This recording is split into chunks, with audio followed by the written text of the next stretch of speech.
Log into the 711Proxy website.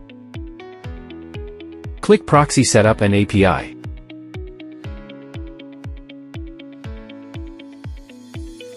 In the left sidebar, select Residential Proxies.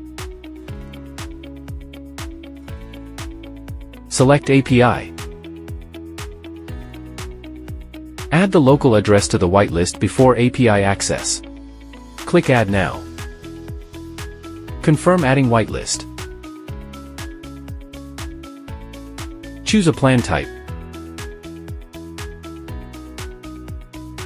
Select country/region.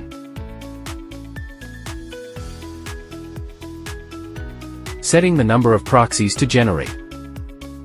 Selecting proxy protocols, formats, and separator. Click to generate.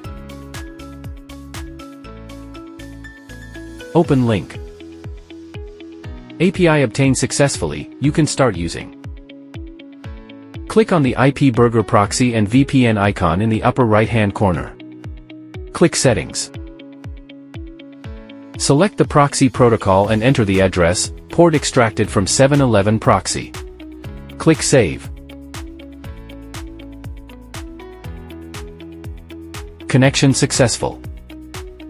At this point, the icon turns green to prove that the proxy is successful. You can start using. Thank you for watching.